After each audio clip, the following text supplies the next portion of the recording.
What happens when a young store manager humiliates a 78-year-old veteran, not knowing that his grandson commands an entire military base?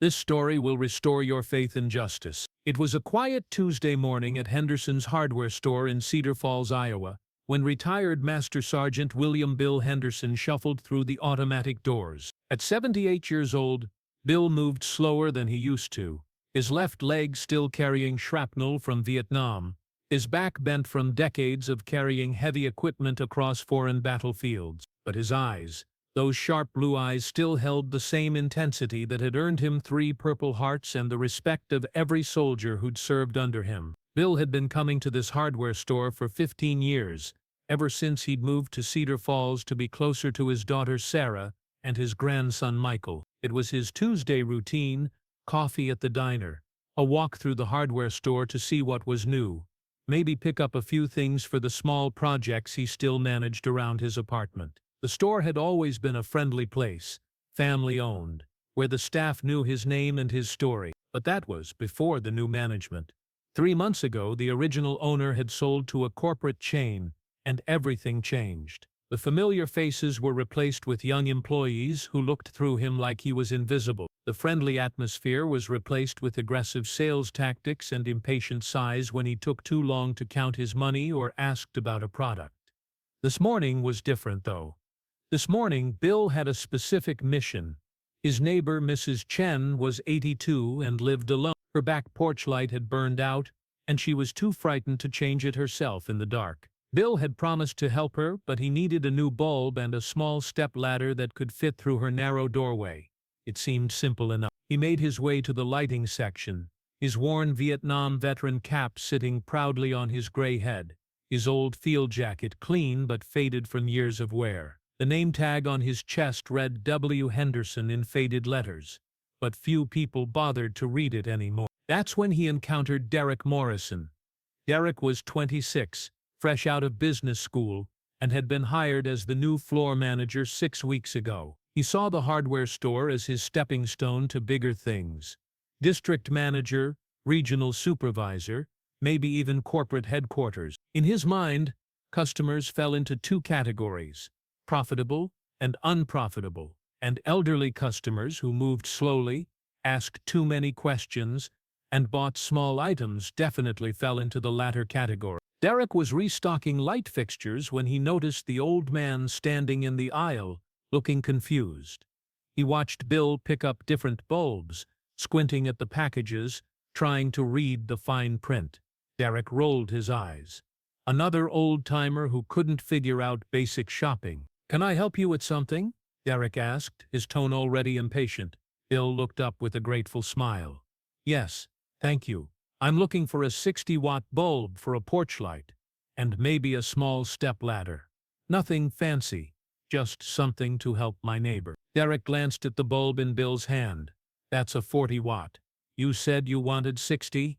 He took the package and placed it back on the shelf with obvious irritation. "Oh, I'm sorry. My eyes aren't what they used to be." Obviously.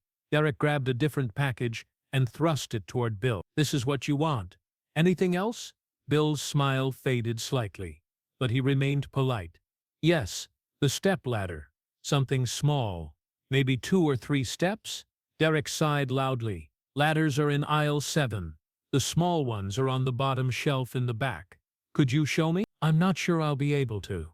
"Look, sir," Derek interrupted, glancing at his watch. "I've got inventory to finish. You can find aisle 7 on your own, right? It's clearly marked." Bill nodded quietly. "Of course. I understand your business." He made his way to aisle 7, his limp more pronounced as he tried to hurry. The small ladders were indeed on the bottom shelf, tucked behind larger items. Bill knelt down slowly, his joints protesting, and tried to reach one of the step ladders. It was heavier than he expected, and as he tried to pull it out, he lost his balance and sat down hard on the concrete floor. A young employee named Lisa rushed over.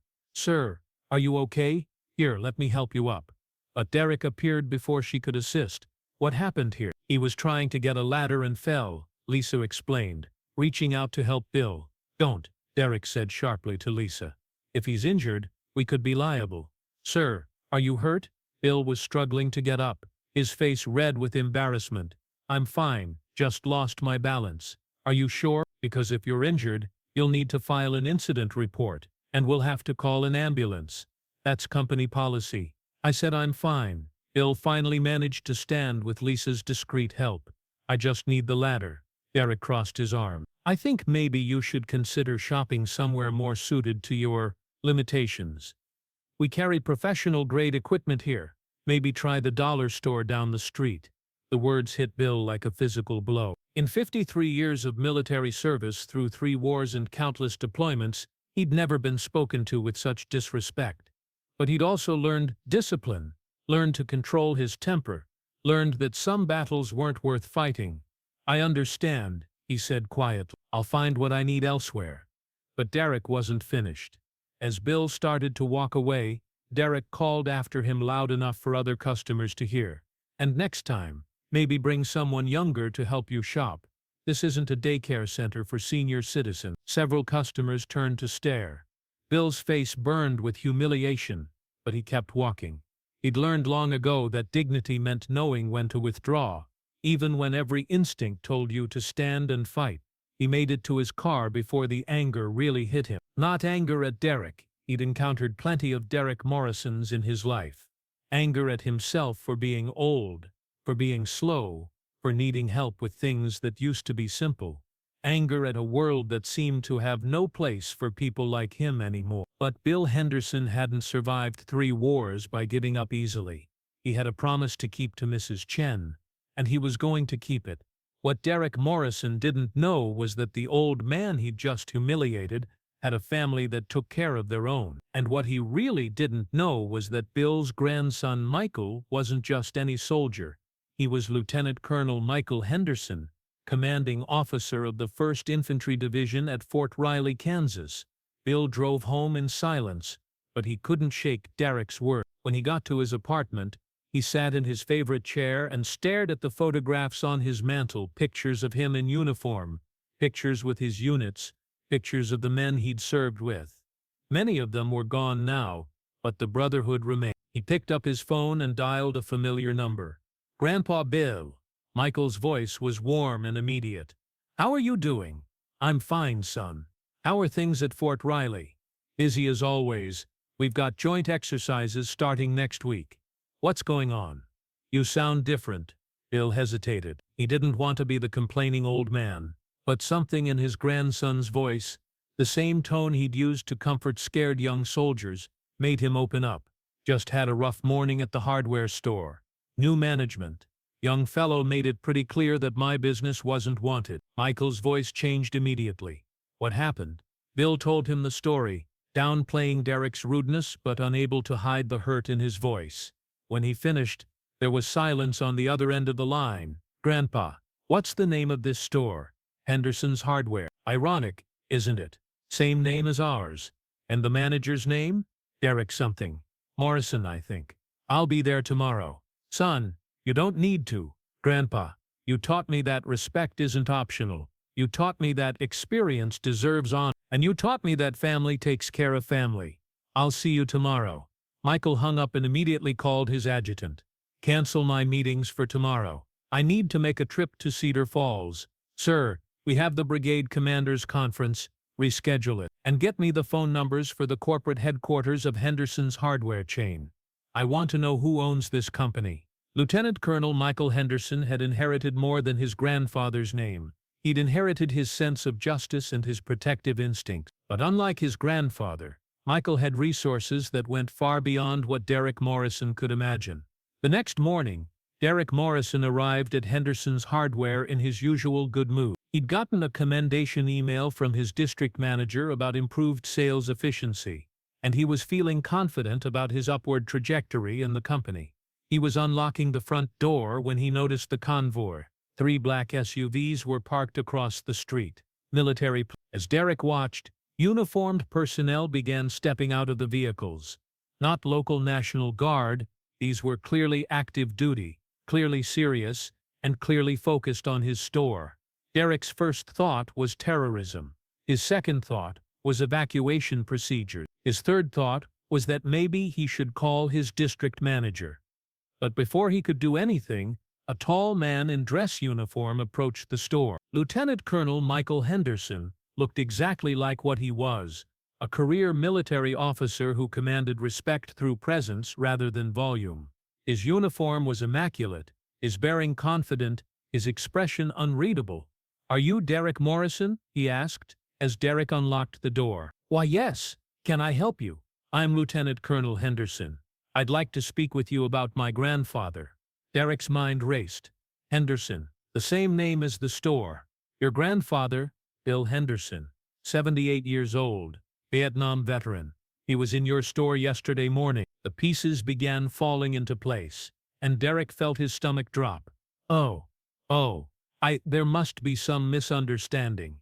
"There's no misunderstanding, Mr. Morrison. May we come in?" Derek looked at the other uniformed personnel taking positions around the store. This wasn't a request. But here's where this story gets really interesting. Because Lieutenant Colonel Henderson hadn't come alone, and he hadn't come just to talk. As Derek led Michael into the store, he noticed that the other personnel weren't just standing around. They were setting up what looked like a mobile command center in the parking lot. Military communications equipment, personnel with clipboards, and what appeared to be media relations officers. "Mr. Morrison," Michael said calmly, "I want you to understand something. My grandfather is a decorated combat veteran who served his country for over 20 years. He earned 3 Purple Hearts, 2 Bronze Stars, and a Silver Star. He led men in combat, saved lives, and came home with physical and psychological wounds that he carries to this day." Derek nodded nervously. "Sir, I had no idea." "You had no idea because you didn't bother to ask. You saw an elderly man who moved slowly and spoke quietly, and you decided he wasn't worth your time or respect." Michael paused, letting that sink in. "Yesterday, my grandfather called me, not to complain, not to ask for revenge, but because he was hurt. Hurt that in his own country, in a store that shares his family name, he was treated like a burden rather than a human being." Derek's mouth was dry. "Colonel Henderson, I sincerely apologize. If you had known what? That he was a war hero, that his grandson was a military officer, that he had family who would stand up for him." Michael's voice remained calm, but there was steel underneath. "Miss Morrison, respect shouldn't depend on who someone knows or what they've accomplished. It should be given freely, especially to those who've earned it through a lifetime of service." By now, other employees were arriving for work, stopping in confusion at the sight of military personnel surrounding their store. Lisa, the young employee who had tried to help Bill, approached cautiously. "Excuse me, is everything okay?" Michael turned to her. "Are you the employee who tried to help my grandfather yesterday?" Lisa looked confused. "I'm not sure. I helped an older gentleman who fell while trying to get a ladder. That's him. Thank you for showing him kindness." Derek watched this exchange with growing dread. He was beginning to understand that this wasn't going to be a private conversation. "Mr. Morrison," Michael continued, "I've already spoken with your corporate headquarters. They're very interested in how their employees treat customers, especially customers who are veterans. They'll be sending a representative today." Derek's heart sank. "Sir, please, I have a family. So did my grandfather when he was dodging bullets in Vietnam. So do the men and women I command when they deploy overseas. Having a family doesn't excuse treating other people's family members with disrespect." Just then, Derek's district manager, Janet Walsh, pulled into the parking lot. She took one look at the military presence and Derek's pale face and knew immediately that something was very wrong. "Derek, what's going on here?" Michael introduced himself and explained the situation. Janet listened with growing alarm, not just at Derek's behavior, but at the potential public relations nightmare unfolding in front of her. "Colonel Henderson, I am deeply sorry for how your grandfather was treated. This is absolutely not how our company operates or how we train our employees." "I appreciate that, Ms. Walsh, but this isn't just about one incident or one employee. This is about a culture that allows vulnerable people to be treated as inconveniences rather than valued customers." By now, word had spread through the small town's social media network. A military convoy at Henderson's Hardware meant something significant was happening, and people were gathering to watch. Michael's communications officer approached. "Sir, Local news is asking for a statement. Michael nodded. He'd been expecting this. Mr. Morrison, you have a choice to make. You can continue working here and learn to treat every customer with dignity and respect, or you can find employment elsewhere. But either way, you're going to apologize to my grandfather. Derek looked around at the crowd gathering, at his district manager's furious expression, at the military personnel who clearly weren't going anywhere until this was resolved. "Where is he?" Derek asked quietly. "He's at home. He didn't want to come. He said he'd caused enough trouble already." Those words hit Derek harder than any lecture could have. The old man was blaming himself for Derek's cruelty. "I'd like to apologize to him personally," Derek said, "and I'd like to buy him that ladder and light bulb, and anything else he needs." Michael studied Derek's face for a long moment. "That's a start, but you're also going to do something else." Derek waited. "You're going to spend 1 day a week helping elderly customers in this store, not as punishment, but as education. You're going to learn that every person who walks through that door has a story, has value, and deserves respect." Derek nodded quickly. "Yes, sir. Absolutely." Janet Walsh stepped forward. "Colonel Henderson, we'd also like to establish a veterans discount program at all our stores. 10% off all purchases for any military veteran or active duty personnel. That's generous, but it's not about discounts. It's about dignity. But the story doesn't end there, because what happened next surprised everyone, including Lieutenant Colonel Henderson. That afternoon, Derek Morrison drove to Bill Henderson's apartment complex. His hands were shaking as he knocked on the door, and when Bill answered, Derek almost couldn't speak. Bill looked exactly as Derek remembered, slight, gray-haired, moving slowly. But seeing him in his own home, surrounded by photographs of his service and his family, Derek finally understood what he'd been too blind to see before.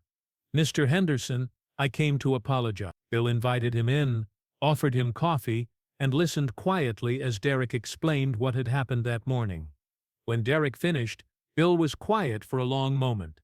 "Son," he said finally, "I've been thinking about yesterday, about what you said to me." Derek braced himself, and I realized something. "You were right." Derek looked up in surprise. "I am old. I do move slowly. I do need help with things that used to be easy." Bill smiled sadly. "But being old doesn't make me less human. Needing help doesn't make me worthless. And moving slowly doesn't mean I'm not still here, still thinking, still feeling." Derek felt tears in his eyes. "Mr. Henderson, I was wrong. Completely, inexcusably wrong." "Yes, you were.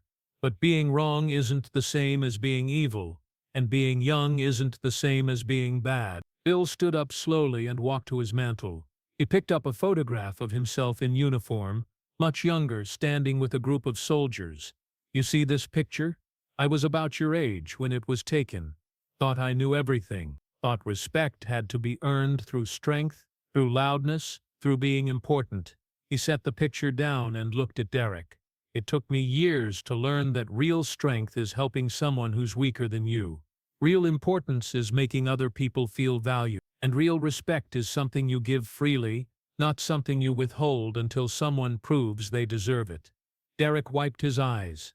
"Sir, I brought you something." He went to his car and returned with a bag containing the light bulb Bill had needed, a small stepladder, and something else, a gift card to the hardware store. "I also wanted to ask you something," Derek said. "Would you be willing to come back to the store? Not as a customer, but as, I don't know what to call it, a teacher, maybe?" Bill raised an eyebrow. "My boss wants me to help elderly customers 1 day a week, but I realized I don't know how. I don't know what it's like to have arthritis, or poor eyesight, or to feel invisible. I was hoping you could teach me." Bill was quiet for a long moment. Then he smiled. The first genuine smile Derek had seen from him. "I think I'd like that." Over the following months, something remarkable happened at Henderson's Hardware. Bill Henderson became a regular presence, not just as a customer, but as an unofficial customer service consultant. He helped Derek understand that an elderly person taking time to count change wasn't being difficult.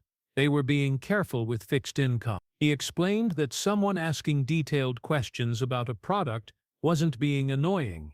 They were trying to make sure they bought the right thing the first time because they couldn't afford mistakes. Derek learned to slow down, to be patient, to see each customer as someone's grandparent, someone's parent, someone's family member who deserved kindness regardless of how much they spent or how quickly they moved. The Veterans Discount Program became so popular that the corporate office made it company-wide. But more importantly, Henderson's Hardware became known as a place where everyone was welcome, where taking your time was okay, and where asking for help was never seen as a burden. Lieutenant Colonel Michael Henderson visited his grandfather every few months, and he always stopped by the hardware store. Derek would update him on Bill's consulting work and share stories about customers Bill had helped. "Your grandfather is teaching our entire staff," Derek told Michael during one visit. "Not just about customer service, but about life, about patience, about dignity, about seeing people instead of just looking at them." Michael smiled. "That sounds like Grandpa Bill. He's been teaching people his whole life, first as a soldier, then as a father and grandfather. I guess retirement doesn't stop teachers from teaching." The story spread beyond Cedar Falls. Local news became national news, became social media inspiration. Not because of the military response, though that certainly caught attention, but because of what happened afterward. Because of two men, one old and one young, who found a way to turn a moment of cruelty into an opportunity for growth. Bill Henderson never asked for recognition for what he'd done. He didn't want parades or medals or public speeches. He just wanted to be treated with dignity, and when that didn't happen, his family made sure it would happen in the future. Derek Morrison kept his job, not because he was forgiven, but because he learned.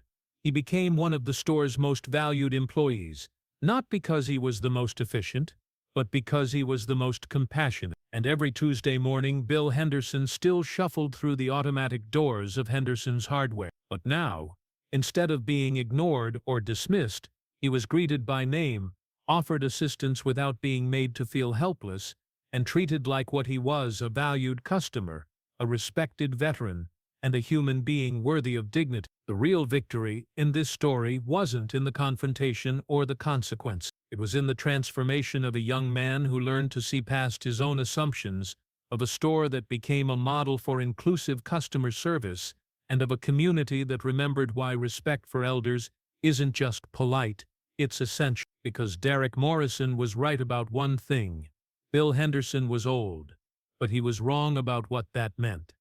Being old didn't make Bill less valuable, it made him more precious. His age wasn't a limitation, it was a collection of experiences, wisdom, and memories that deserved honor, not dismissal. And sometimes, just sometimes, it takes a convoy of military vehicles and a grandson who won't let disrespect stand to remind us that dignity isn't earned through strength or youth or importance. It's given freely, offered generously, and shared with everyone, especially those who've spent their lives serving others. The hardware store still bears the Henderson name, and now it lives up to it.